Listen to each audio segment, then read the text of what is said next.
El perito es la persona especializada en determinada rama de la ciencia, de la técnica, del arte o de un oficio. Y la prueba en sí es la opinión o dictamen que rinde el perito. Y cuando esa rama de la ciencia, de la técnica, del arte, tiene una carrera profesional, el perito debe acreditar el título de esta carrera. Y también, si no existe una carrera especial, pues debe acreditar sus conocimientos demostrándolos.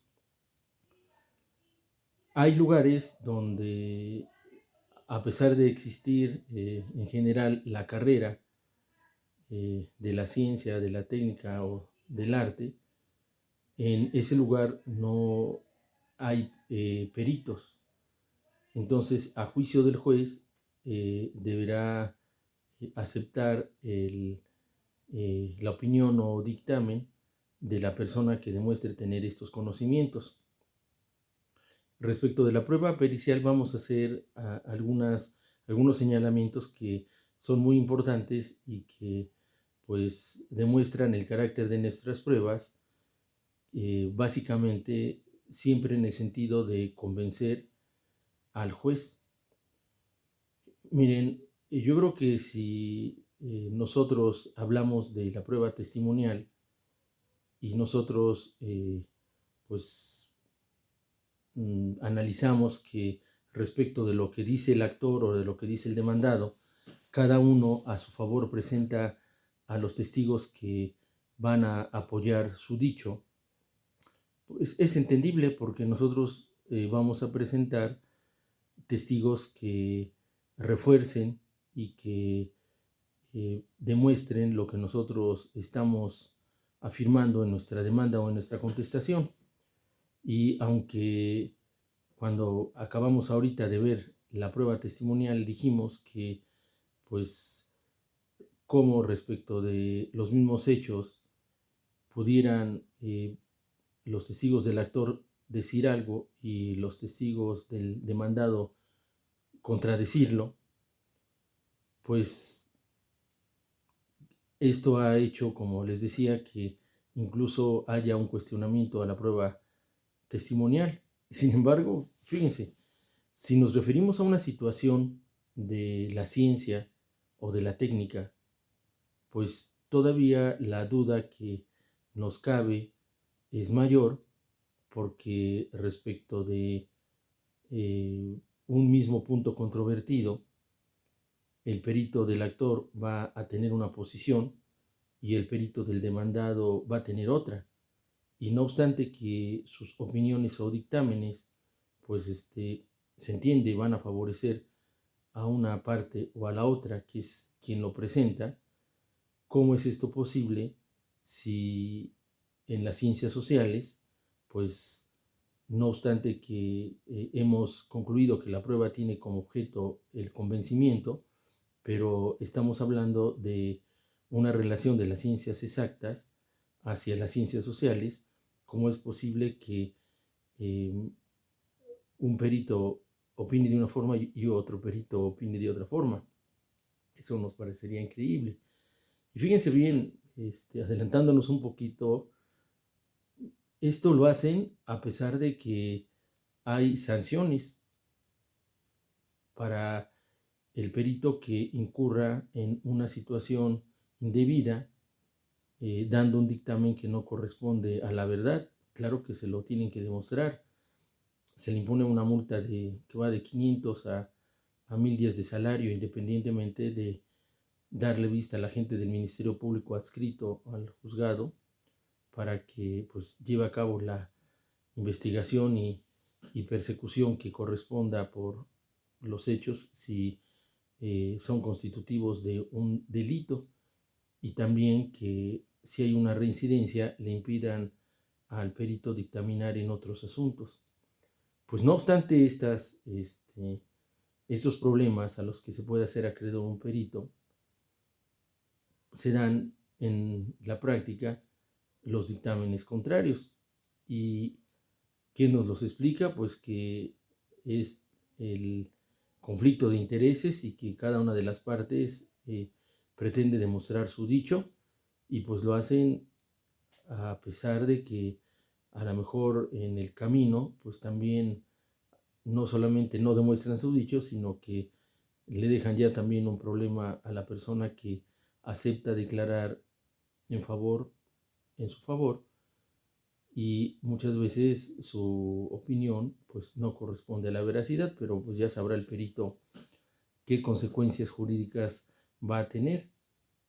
Entonces, la prueba pericial es precisamente el dictamen que rinde esta persona que es especializada en la ciencia, en el arte, en la técnica o en un oficio. Y entonces lo primero que nosotros precisamos, como les decía a ustedes, que si existe una carrera profesional de instituciones debidamente registradas en nuestro sistema educativo, pues el perito acredita su conocimiento con el título expedido por esa instancia educativa, institución educativa. Entonces, y que si en el lugar donde se desarrolla el juicio, pues no obstante que hay la carrera, pero no hay las personas preparadas, a juicio del juez se acepta la opinión de personas conocedoras de este tema, aunque no tengan título, pero ese es a juicio del juez. Bueno, ¿qué hacemos nosotros? Entonces, también recordando, en la prueba pericial, la prueba es el dictamen o la opinión del perito. Ahora, vamos a ver nosotros los momentos de esta prueba pericial. Primero, en el ofrecimiento, y como en todos los casos, recordemos que al ofrecer una prueba se debe decir qué pretendemos probar y con qué hechos de nuestra demanda o de nuestra contestación de demanda está relacionada. Ahora, cuando nosotros ofrecemos la prueba pericial, además tenemos que decir el nombre y el domicilio de nuestro perito. Y tenemos que acompañar a nuestro escrito de ofrecimiento, si es con la demanda o con la contestación de la demanda, ¿verdad? Respectivamente, tenemos que acompañar copia auténtica del documento que acredita sus conocimientos, o sea, de su título.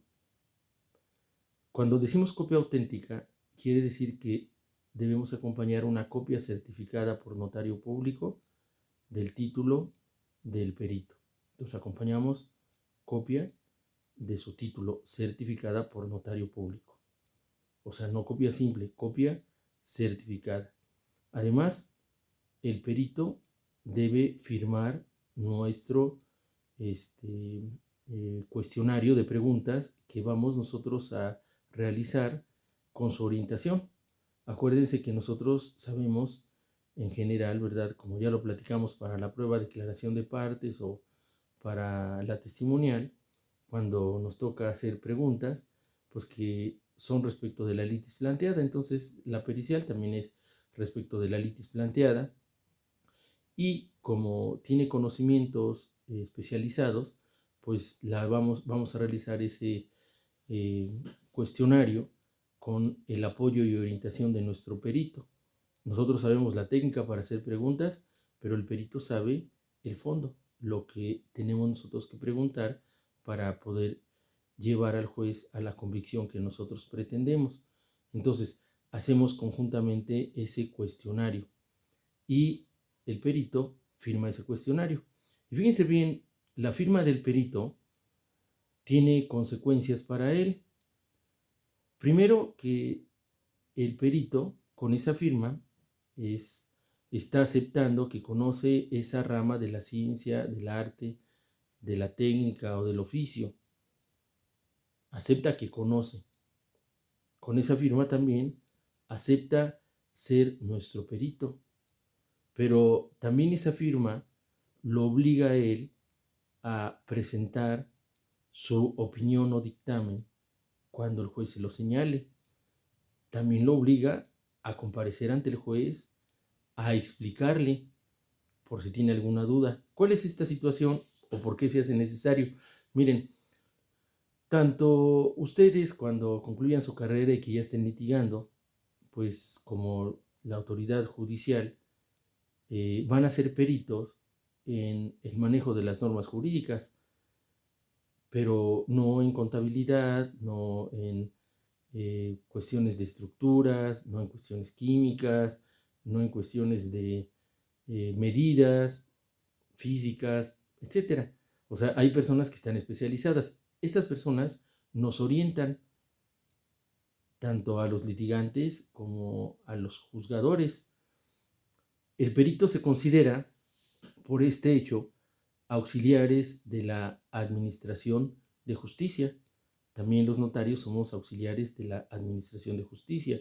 Entonces el perito, cuando nosotros lo proponemos para que dé su opinión, primero nos orienta a nosotros y nos ayuda a hacer el interrogatorio. Nosotros sabemos cómo hacer las preguntas, y cuando el perito firma, la firma del perito implica todas estas circunstancias, que conoce la ciencia, la técnica o el arte, que acepta ser nuestro perito, que acepta comparecer ante el juzgador, que acepta rendir su dictamen. Y fíjense bien, su firma también implica que conoce el problema planteado. O sea, conoce la ciencia o el arte, pero también conoce el problema que está en litigio. Entonces, el perito debe estar consciente de esto. Miren, cuando nosotros proponemos un perito, aquí cuál es pues ahora sí que la recomendación. Tenemos que presentar un buen perito.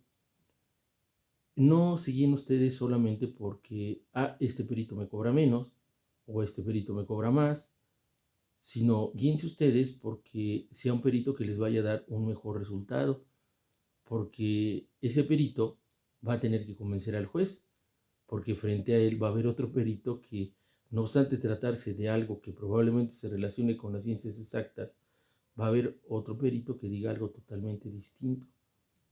Entonces el juez pues va a tomar en cuenta a quien lo convenza más. Ahorita vamos a ver. Entonces nosotros, en nuestra demanda o en nuestra contestación, presentamos nuestro cuestionario y todos los datos que estamos anotando. Claro que lo tenemos que firmar y lo firma nuestro perito. Y con ese cuestionario le dan vista también a la parte contraria para que adicione a las preguntas. Claro que él va a adicionar o poner más preguntas de acuerdo a la orientación que le dé su propio perito, ¿verdad? Porque el actor nombra a su perito, el demandado nombra al suyo. Inicialmente, los honorarios que nos cobre cada uno de los peritos, pues los paga cada una de las partes. El actor paga el suyo, el demandado paga el suyo. Fíjense bien, el juez, cuando recibe nuestro escrito donde contestamos la demanda o demandamos o estamos ofreciendo pruebas, cuando admite la prueba, señala día y hora para el desahogo de la misma. Y como sabe que probablemente el dictamen o la opinión del perito del actor y la del perito del demandado van a estar opuestas, pues y como es un área que él no conoce, porque él es un perito en derecho, o sea, no es un perito en la técnica o la ciencia específica de que se trate, entonces nombra un perito tercero en discordia. Fíjense bien, hoy el Tribunal Superior de Justicia del Estado de Puebla tiene un avance que es digno de reconocerse. Hace algún tiempo, pues la situación de los peritos terceros en discordia era complicada para los litigantes porque cada juez a su criterio decía, este perito tercero en discordia, y el perito tercero en discordia fijaba los honorarios que nos quería cobrar. Y como lo que ocurría normalmente era que pues hay una opinión de un perito y una opinión contraria del otro, este es el caso donde entra en funciones el tercero en discordia, o sea, el juez lo nombra para el caso de que no estén de acuerdo, pero obviamente no van a estar de acuerdo porque cada uno apoya el dicho de su parte, de quien lo está presentando. Entonces, el problema que teníamos es que los peritos terceros en discordia, pues los escogía el juez y cobraban muy caro. Y inicialmente los honorarios de cada uno de los peritos los pagaba quien los presentaba, y del tercero en discordia los pagaban conjuntamente las partes a 50% cada uno. Si eran honorarios caros, pues imagínense ustedes. Hoy no, fíjense que hoy, en un esfuerzo, el Tribunal Superior de Justicia, a través de su instituto de capacitación, pues ha desarrollado al paso del tiempo una lista de peritos terceros en discordia, con dos ventajas. El juez solicita, por conducto del Consejo de la Judicatura del Estado de Puebla, la designación de un perito tercero en discordia. Y hay esa lista en forma aleatoria, sin la intervención de la mano humana, sino que por un sistema sale el perito tercero en discordia. Y no me hagan caso, pero tengo entendido que la remuneración al perito tercero en discordia, de acuerdo al dictamen que se trate, en la actualidad no excede de 8,000 pesos. A lo mejor se ha actualizado porque todo esto pues tiene un incremento, pero cuando salió no excedía de eso. Eso era muy bueno porque quiere decir que cada una de las partes pues ya solamente pagaba el 50% de esta cantidad, y si ya se actualizó pues pagarán el 50% de la que corresponda. Pero la ventaja es que el juez ya no podía escoger libremente a quién, que pudiera haber sido un amigo de él, ¿verdad? Y ya no pueden cobrarnos honorarios elevados, sino dentro de un tabulador que es más apegado a una situación de justicia. Entonces, bueno, el juez señala que si hay una diferencia o contradicción entre los peritos, entrará en funciones el perito tercero en discordia, al admitirnos. ¿Qué puede pasar acá? Pues fíjense que puede pasar varias cosas. Si el perito de una de las partes no rinde su dictamen o su opinión, pues hay un castigo. Se le tiene a esa parte por conforme con el dictamen que rinde al otro perito. Entonces hay que tener mucho cuidado a quién señalamos nosotros. O sea, cuando señalamos un perito, el perito acepta, está obligado y tiene que responder con nosotros. Y fíjense bien, vamos a pensar que si nuestro perito no rinde su dictamen, perdemos el juicio. Pues el perito es responsable de las consecuencias legales y económicas que nos ocasione. Entonces hay que decírselo. Te voy a nombrar perito, pero vas a tener que rendir tu dictamen y comparecer a explicarle al juez. Bueno, pero ¿qué puede pasar? Que no lo rinde, entonces se le tiene por conforme con el dictamen de la otra parte. Ahora, fíjense bien, lo que normalmente pasa es que ambos rinden su dictamen. Y lo que también pasa normalmente es que los dictámenes son contradictorios. Entonces entra en funciones el perito tercero en discordia. Fíjense bien, el perito tercero en discordia pues va a rendir también su dictamen. El dictamen del tercero en discordia puede coincidir con el perito del actor o con el perito del demandado, o a lo mejor con ninguno. Pues es la ciencia o el arte, y puede ser que ninguno, aunque teóricamente o presuntivamente, ¿verdad? Deberían coincidir, pero pues no lo hacen. Entonces el juez, que no es un conocedor de esa ciencia o el arte, escucha lo que dice el perito del actor, el perito del demandado y su tercero en discordia. Lo normal es que el tercero en discordia, que ha pasado un examen ahí en el Instituto de Estudios Judiciales, pues sea de confianza. Pero fíjense bien, el sistema de valoración de esta prueba es de la sana crítica.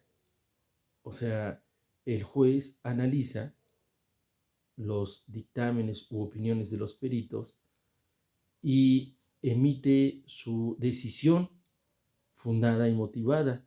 O sea, nos dice qué valor le asigna y por qué. Y no es necesario que coincida con el del actor, o no es necesario que coincida con el demandado. Puede coincidir con el que más lo convenza. A lo mejor el del demandado emite un dictamen y el del actor y el tercero en discordia en contra, pero lo convenció el del demandado. El juez analiza y dice por qué le asigna el valor. ¿Qué significa esto? Que nosotros debemos escoger al mejor perito. Si ustedes se dan cuenta, cuando su cliente los va a ver, indudablemente piensan que son su mejor opción como abogados. Toman en cuenta las partes, o sea, nuestros clientes, los honorarios y pues a lo mejor la recomendación que alguien les hizo, pero es como en el caso de un médico. La persona que se pone en manos de un médico pues piensa que le va a salvar la vida. Quien se pone en manos de nosotros cuando llevamos un asunto piensa que nosotros podemos ganar ese asunto. Bueno, cuando nosotros escogemos un perito, pensamos que el perito nos va a ayudar a ganar ese asunto. Y lo pensamos independientemente de que el perito tercero en discordia pudiese estar en contra de él.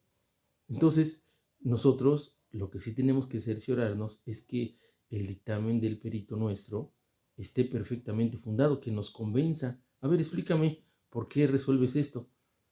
Y si nos convence, yo creo que es una buena señal. Esperemos que convenza al juez, porque acuérdense que el juez puede llamarlo. A ver, explícame acá. Bueno, hay ramas de las ciencias, de la técnica que son muy complicadas. Vamos a pensar, por ejemplo, de una auditoría contable, ¿verdad? Que hay un dictamen de auditoría y pues el juez escuchó el dictamen del perito del actor, el del demandado y el del tercero en discordia y no le entendió. Y no porque el juez sea una persona que no tenga capacidad, porque tan la tiene que está como juez, pasó como ustedes, ¿verdad? Y yo también la licenciatura, a lo mejor su maestría, su doctorado y la experiencia de juez, pero cuando le llega eso no le entendió. Y les llama, a ver, explícame. Pues no le entiende. Entonces, el juez puede pedir la ayuda o la orientación de las barras o colegios relacionados, de la barra de auditores o contadores. A ver, que me expliquen, ahí sí hay unos buenísimos. Pues después de que le explican, entonces el juez, ya ahora sí, ¿verdad? Ya no hay otro que le pida consejo, ¿verdad? A lo mejor en, en Google o algo así empieza a checar, a ver si le explican algún tutorial, pero eso no lo dice nuestra ley, sino que lo que nuestra ley dice es de que acude a los más pues avesados conocedores que son las escuelas, colegios o barras o asociaciones de, de peritos en la materia y les pide, explíquenme, a ver, pues después de eso, entonces el juez sí tiene que emitir su dictamen, o sea, su opinión, su valoración. El dictamen lo emite el perito, el juez lo que emite es su valoración, pero lo hace fundado después de haber escuchado a pues, todas estas opiniones.